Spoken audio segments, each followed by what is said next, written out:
नमस्कार, आप देख रहे हैं न्यूज 360। मैं हूं स्वाति राणा। दिन भर की बड़ी खबरों के इस बुलेटिन में सबसे पहले शुरुआत करते हैं एक अहम खबर से। अगर पैसे बचाने के लिए आप नॉन एसी रेस्टोरेंट में बैठकर खाना खाते हैं तो ये कंजूसी आपको भारी पड़ने वाली है, क्योंकि जीएसटी लागू होने के बाद बिल आपका एसी रेस्टोरेंट वाला ही कटेगा। जीएसटी के तहत नॉन एसी रेस्टोरेंट पर 12% और एसी रेस्टोरेंट में 18% टैक्स रखा गया है, लेकिन एसी और नॉन एसी मिक्स्ड वाले रेस्टोरेंट में ग्राहकों से एसी वाले रेट पर ही सर्विस टैक्स लिया जाएगा। ये रिपोर्ट देखिए। मुंबई सहित देश के ज्यादातर शहरों में छोटे रेस्टोरेंट एसी और नॉन एसी दोनों ही हिस्से रखते हैं। नॉन एसी वाले हिस्से में रेस्टोरेंट का मेनू रेट कम होता है, जबकि एसी वाला 15 से 20% तक महंगा होता है। जीएसटी के तहत नॉन एसी रेस्टोरेंट पर 12% और एसी रेस्टोरेंट में 18% टैक्स रखा गया है, लेकिन एसी और नॉन एसी मिक्स्ड वाले रेस्टोरेंट में ग्राहकों से एसी वाले रेट पर ही सर्विस टैक्स लिया जाएगा। रेस्टोरेंट मालिकों के मुताबिक इससे ग्राहकों पर बोझ बढ़ेगा। देखिए, ये तो दोनों को असर पड़ेगा, क्योंकि होटल मालिक को असर पड़ेगा तो वो अपनी जेब से तो देने वाला है नहीं, क्योंकि हम बिजनेस करते हैं बिजनेस का, तो वो ये जो इम्पैक्ट है वो पास ऑन करने वाला है अपने कंज्यूमर्स को, जो कि आम आदमी है। एसी और नॉन एसी के चक्कर में ग्राहकों पर कितना बोझ आएगा, इसे ऐसे समझा जा सकता है। अगर बिना टैक्स जोड़े कोई वेज थाली रेस्टोरेंट के नॉन एसी हिस्से में 450 रुपए की है और नॉन वेज थाली 600 रुपए की रेट की है, तो 2 वेज और 2 नॉन वेज थाली पर 12% जीएसटी के हिसाब से बिल 2372 रुपए आना चाहिए। लेकिन ग्राहकों को मिक्स्ड रेस्टोरेंट होने की वजह से नॉन एसी वाले पर भी 18% जीएसटी देना होगा और 2478 रुपए बिल आएगा। टैक्स एक्सपर्ट्स के मुताबिक रेस्टोरेंट के पास रॉ मटेरियल पर अदा पहले के टैक्स की छूट लेने का मौका होगा। कुछ क्रेडिट जो टैक्सेस सोर्सिंग पे जो रेस्टोरेंट देती थी, गुड्स लेते हैं, सर्विसेज लेते हैं, उनका पूरा क्रेडिट उनको मिलता नहीं था। अभी जीएसटी आने के बाद वो पूरा क्रेडिट उनको मिलना हो जाएगा, तो उसके कारण उनका ओवरऑल टैक्स बर्डन जो सोर्सिंग का था वो कम हो जाएगा, कॉस्ट उसकी कम हो जाएंगी। रेस्टोरेंट मालिकों की दलील है कि वो ज्यादातर जिन सब्जियों, अनाजों, दूध या दूसरी चीजों को खुले मार्केट से बतौर रॉ मटेरियल खरीदते हैं, वो जीएसटी से बाहर हैं। ऐसे में इनपुट टैक्स क्रेडिट के नियम का उन्हें खास फायदा नहीं होगा। सिल्की सिंह, जी मीडिया, मुंबई। 1 जुलाई से जीएसटी लागू होने के पहले देश के सबसे बड़े ज्वेलरी बाजार पहुंचा जी मीडिया। मुंबई के जावेरी बाजार में जी मीडिया संवाददाता अनुराग शाह ने कारोबारियों से बातचीत की। आइए देखते हैं कि ये कारोबारी जीएसटी को किस तरह देखते हैं, कैसे आंकते हैं जीएसटी का ज्वेलरी बाजार पर impact.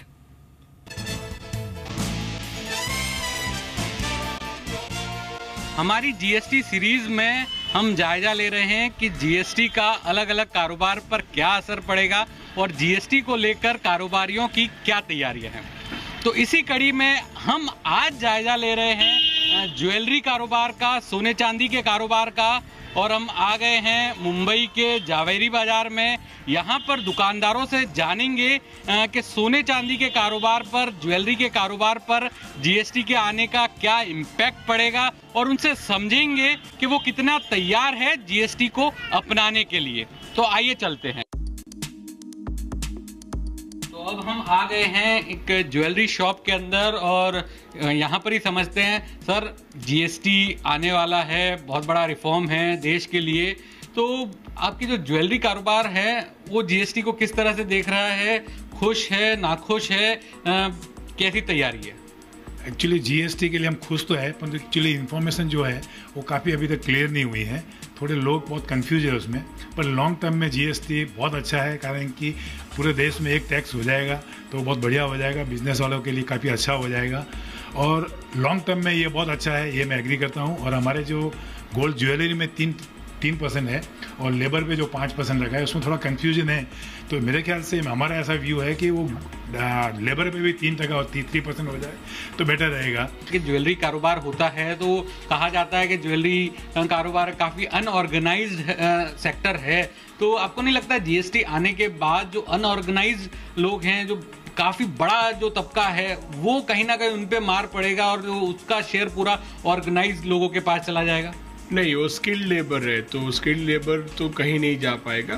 They will have to fall in place, उनको सिस्टम में आना पड़ेगा, उसके बिना कोई चारा नहीं है। अब वो सिस्टम कैसा आता है, क्या सिस्टम है, क्या पॉलिसी आती है, उसके ऊपर पता चलेगा कि कितना मार अनऑर्गेनाइज सेक्टर को पड़ता है। आप तैयार तो पूरी तरह से है जीएसटी को लेकर, लेकिन कहीं ना कहीं कुछ एप्रीहेंशन है, कुछ कंफ्यूजन है, जिसको लेकर क्लैरिटी नहीं मिल रही है। और एक बात और बताई गई है कि जो मेकिंग चार्जेस पर है 5% जीएसटी है और ज्वेलरी पर 3% जीएसटी है, तो इसको लेकर एक मांग है कि इसमें डिफरेंस नहीं रखा जाए और इसको बराबर रखा जाए। आइए जानते हैं कुछ और कारोबारियों की क्या राय है जीएसटी को लेकर, किस तरह से जो ज्वेलर्स हैं जीएसटी को इम्प्लीमेंट करने के लिए तैयार हैं।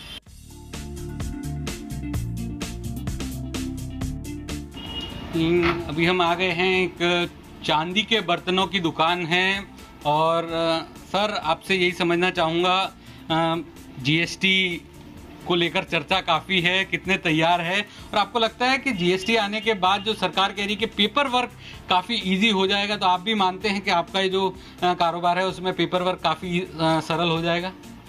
पहले तो मैं ये कहूँगा GST it is a step in the right direction, पर ठीक है अभी भी कुछ पेपर वर्क के ऊपर जो कोई कुछ कहते हैं, कोई कुछ कहते हैं, अभी फिलहाल कोई इतना क्लैरिफिकेशन है नहीं, बट इट इज़ एक्सपेक्टेड कि वो इजी रहेगा।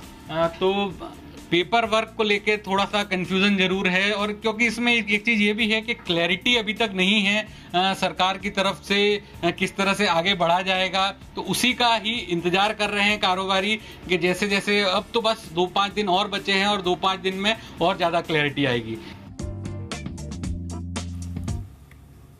आगे बढ़ते हैं हम खबरों की ओर। सेबी ने एनपीए वाली कंपनियों के लिए नियम आसान कर दिए हैं। आज एक बोर्ड बैठक हुई जिसके बाद सेबी चेयरमैन अजय त्यागी ने कहा कि अब एनपीए वाली कंपनियों को ओपन ऑफर नहीं लाना पड़ेगा। अजय त्यागी ने कहा एनपीएस की बिक्री पर बैंकों पर कुछ टेकओवर नियम लागू नहीं होंगे। इसके अलावा सेबी ने एफपीआईज के पी नोट्स नियमों को भी कड़ा कर दिया है। सेबी ने एफपीआई द्वारा पी नोट्स के निवेश पर फीस लगाने का फैसला किया है। सेबी ने एफपीआईज के फिट एंड प्रॉपर नियमों में भी ढील दी है। इसके अलावा शेयर मार्केट के डेवलपमेंट पर भी सेबी कंसल्टेशन पेपर जारी करेगा।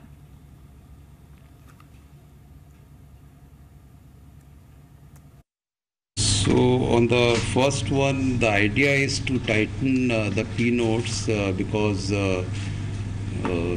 just to make sure that Indians and NRIs actually don't use that route for investing in India through that route. So that is being tightened. The idea is not to stop it altogether because we do understand the use of P notes. The entities which want to test the waters and don't want to get registered in India, they should be allowed a framework to test. So idea is not at all to ban it, but to tighten it, and we understand that it should not be banned altogether. और इस बीच खबर यह भी आई कि सेबी ने commodity derivative market में hedge funds को कारोबार की मंजूरी दे दी है। इसको लेकर एक सर्कुलर भी जारी कर दिया गया है। हालांकि हेज फंड्स या फिर कैटेगरी 3 ऑल्टरनेटिव इन्वेस्टमेंट फंड्स यानी AIFs को एक कमोडिटी में कुल फंड का 10% से ज्यादा निवेश की मंजूरी नहीं होगी। अभी तक संस्थागत निवेशकों को देश के कमोडिटी डेरिवेटिव मार्केट में कारोबार की इजाजत नहीं थी। AIFs एक्सचेंज में ट्रेड होने वाली सभी कमोडिटी भी क्लाइंट के तौर पर ही ट्रेड कर सकते हैं और क्लाइंट के बराबर पोजीशन लिमिट भी ले सकता है। अब सेबी के इस फैसले पर कमोडिटी एक्सचेंज MCX और NCDX ने कहा कि इससे कमोडिटी वायदा में कारोबार बढ़ेगा और क्वालिटी भी बेहतर होने की उम्मीद जताई गई है। और बीरेन वकील CEO पैराडाइम कमोडिटी इस वक्त हमारे साथ है। बीरेन जी बहुत स्वागत है। ये जानना चाहेंगे सेबी के इस फैसले के बाद क्या असर देखते हैं आप? ये स्टेप बाय स्टेप जो भी हो रहा है काफी कॉन्क्रीट, काफी नक्कर काम हो रहा है। इससे बाजार में लिक्विडिटी इंप्रूव होने की संभावना है, गुंजाइश है, और ये काफी जरूरत भी है कि धीरे धीरे जो फाइनेंशियल इंक्लूजन डेवलप्ड कंट्री में है वो हमारे यहाँ भी आए, प्रोडक्ट वैविध्य लोगों को मिले। मैं समझता हूँ कि ये काफी अच्छा स्टेप है और इससे काफी फायदा होगा। जी जी जी, बहुत शुक्रिया बीरेन वकील हमसे बातचीत करने के लिए। एक और अहम खबर, रिजर्व बैंक ऑफ इंडिया ने एमपीसी के मिनट्स जारी कर दिए। आरबीआई ने 6-7 जून की बैठक के मिनट्स जारी किए हैं और इन मिनट्स के मुताबिक 5 सदस्य रेट कटौती के पक्ष में नहीं थे, जबकि 1 सदस्य रेट कटौती के पक्ष में था। वहीं ढोलकिया के मुताबिक 50 बेसिस पॉइंट्स रेट कटौती की गुंजाइश थी, जबकि रिजर्व बैंक ऑफ इंडिया के गवर्नर के मुताबिक महंगाई की वजह से दरें स्थिर रहीं। उर्जित पटेल के मुताबिक अप्रैल के बाद आर्थिक गतिविधि बढ़ी है, जबकि कर्ज माफी से महंगाई बढ़ने का खतरा है। चलिए आगे बात करते हैं अब स्मार्टफोन्स की, जिसमें सैमसंग गैलेक्सी नोट 8 इस साल अगस्त में लॉन्च हो सकता है। पिछले साल गैलेक्सी नोट 7 की बैटरी में खामियों के चलते सैमसंग को काफी बदनामी झेलनी पड़ी थी। कंपनी को करीब $1 लाख करोड़ का नुकसान भी हुआ था। गैलेक्सी नोट 8 आईफोन 8 को कड़ी टक्कर दे सकता है। गैलेक्सी नोट 8 में ड्यूअल कैमरा कर्व डिस्प्ले होने की उम्मीद है। मेरे सहयोगी अभिषेक तेलंग इस वक्त और जानकारी के लिए और बातचीत के लिए न्यूज रूम से है। अभिषेक, गैलेक्सी नोट 8 का इंतजार न सिर्फ लोगों को है, बल्कि खुद सैमसंग गैलेक्सी भी ये सोच रहा है कि कम से कम ये प्रोडक्ट बाजार में हिट होना चाहिए। जी बिल्कुल, सैमसंग गैलेक्सी नोट का हिट होना सैमसंग के लिए बेहद ज़रूरी है। एकदम डू और डाई जैसी सिचुएशन है, क्योंकि अगर सैमसंग गैलेक्सी नोट 8 फ्लॉप हो जाता है तो सैमसंग की पूरी नोट सीरीज़ के लिए बहुत बड़ा धक्का पहुंचेगा। जैसे कि पिछले साल सैमसंग नोट 7 की बैटरी में आग लगने के जो भी हादसे हुए, उसके कारण से ना सिर्फ सैमसंग की इमेज को बट्टा बैठा, बल्कि सैमसंग को काफ़ी करोड़ों डॉलर का नुकसान भी उठाना पड़ा, और जिसका फ़ायदा उसकी राइवल कंपनीज के एप्पल के आईफोन 7 और गूगल के पिक्सल ने उठाया। तो सैमसंग का मैनेजमेंट ये बिल्कुल नहीं चाहेगा कि इस बार वैसे हादसे रिपीट हों। दूसरी चीज, सैमसंग इस बार एज लेना चाहता है, क्योंकि सितंबर में आईफोन 8 लॉन्च होगा, जो कि एप्पल और बाकी सब लोग मान रहे हैं कि तुरुप का इक्का साबित होगा एप्पल के लिए। तो सैमसंग एप्पल को वो एज देना नहीं चाहता है, इसीलिए सैमसंग का मैनेजमेंट नोट 8 को 1 महीने पहले, आईफोन 8 के लॉन्च होने के 1 महीने पहले बाजार में लॉन्च करने की कोशिश कर सकता है, जिससे 1 महीने का उसे एज मिलेगा, ज्यादा अच्छे से मार्केटिंग हो पाएगी। और क्या मालूम, अगर Samsung note 8 device specification wise काफी अच्छा लग रहा है, तो क्या मालूम एप्पल आईफोन 7 को वो मात भी दे दे। अगर हम फीचर्स की बात करें तो सैमसंग ने गैलेक्सी S7, S8 में जो फीचर्स निकाले थे, जैसे इन्फिनिटी डिस्प्ले, और वैसे ही फीचर्स आपको गैलेक्सी नोट 8 में भी देखने को मिलेंगे। स्क्रीन काफ़ी बड़ी होगी, खबरों में आ रहा है कि 6.4 इंच का इन्फिनिटी डिस्प्ले इसमें दिया जाएगा। बहुत खूबसूरत डिवाइस होगा, कर्व डिस्प्ले होगा, वाटरप्रूफ डिजाइन होगी, वायरलेस चार्जिंग जैसे फीचर्स सैमसंग गैलेक्सी नोट 8 में दिए जाएंगे। तो इतना तो अंदाजा लगाया जा सकता है कि आईफोन 8 से पहले लॉन्च होगा, तो ये मुकाबला इस साल के अंत में काफी इंटरेस्टिंग हो सकता है। एब्सोल्युटली अभिषेक, बिल्कुल सही बोला आपने, लेकिन शायद आपको एक और स्मार्टफोन के लिए अगस्त तक का इंतजार ना करना पड़े, क्योंकि मिड रेंज का सुपर स्मार्टफोन OnePlus 5 कल भारत में लॉन्च होने जा रहा है, जिसमें कई खासियत कंपनी भी बता रही है। और कुछ और खासियत के लिए अभिषेक आपसे ही जानना चाहेंगे, OnePlus 5 किन मायनों में यहाँ पर स्पेशल होने जा रहा है अपने पिछले फोन से और बाकी फोन से इनफैक्ट? जी देखिए, स्मार्टफोन के पूरे कारोबार में OnePlus ने जो मुकाम हासिल किया है, तो उसे आप कह सकते हैं कि जैसी बज़ आईफोन के लॉन्च होने पर होती है या फिर किसी सैमसंग के नए डिवाइस के लॉन्च होने पर होती है, वैसी ही बज़ पूरे स्मार्टफोन इंडस्ट्री में OnePlus के नए डिवाइस पर आने पर होती है।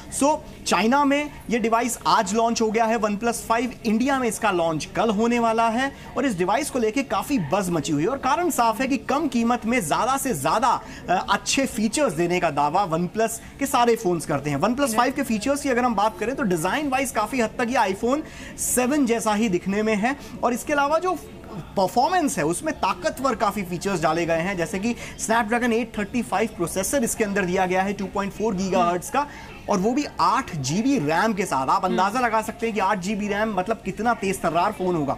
डुअल लेंस कैमरा सेटअप इसके अंदर दिया गया है। साथ में जो स्टोरेज ऑप्शन है वो आपको 64 GB और 128 GB के 2 अलग अलग ऑप्शंस मिलेंगे। और अगर कीमत की बात करें तो भारत में इसकी कीमत करीब 31,000 रुपए से लेकर 40,000 रुपए के बीच में होगी। 3-4 अलग अलग मॉडल्स होंगे, कलर वेरिएंट में, डिजाइन वेरिएंट में आएंगे, जिसमें 31,000 से 40,000 रुपए खर्च करके आप OnePlus 5 खरीद सकते हैं। अवेलेबिलिटी भारत में कल ये लॉन्च हो रहा है।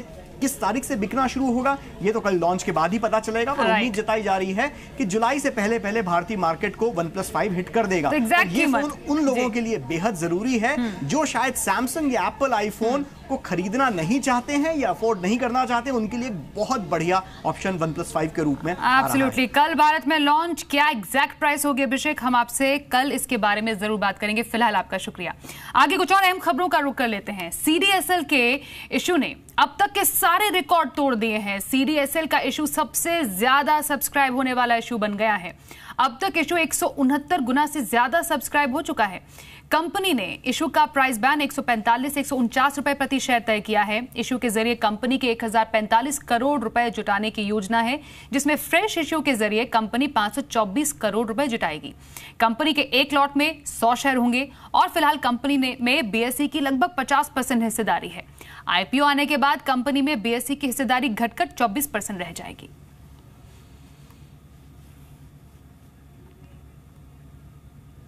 चलिए अब शेयर मार्केट का हाल आपको बताएं। कमजोर ग्लोबल संकेतों के चलते आज भारतीय बाजारों की कमजोर शुरुआत हुई। हालांकि निफ्टी 9600 के स्तर को होल्ड करने में कामयाब रहा।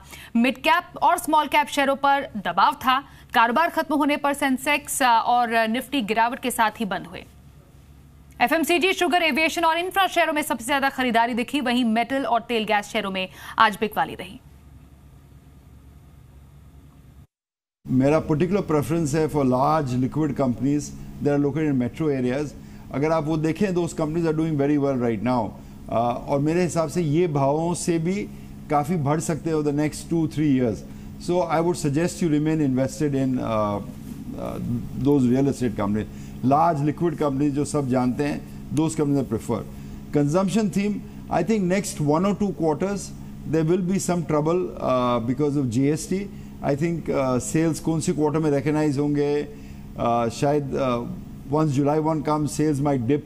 So I think we have to give 3 to 6 months before they start booming again. But ये consumption can be played through various ways. Real estate, residential apartments is also real estate, is a consumption theme. So I would say consumption, yes, still bullish on.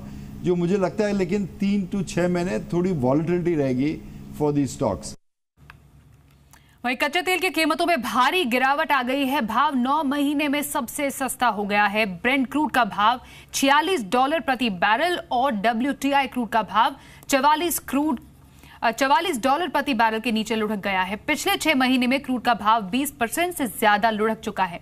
और यह हाल तब है जबकि OPEC और non OPEC देशों ने रोजाना 18 lakh barrel उत्पादन घटाने का ऐलान किया है। यह भी बताएं कि जानकारों के मुताबिक ओपेक के कुछ देशों को उत्पादन कटौती में छूट और अमेरिका में लगातार उत्पादन बढ़ने से कीमतों में गिरावट बढ़ गई है। और अमेरिका में रोजाना करीब 95 लाख बैरल क्रूड का उत्पादन हो रहा है, जबकि ओपेक देश लीबिया में रोजाना उत्पादन 50,000 बैरल बढ़ गया है। यही वजह है कि बैंक ऑफ अमेरिका ने क्रूड का भाव $30 प्रति बैरल तक जाने की संभावना भी जताई है।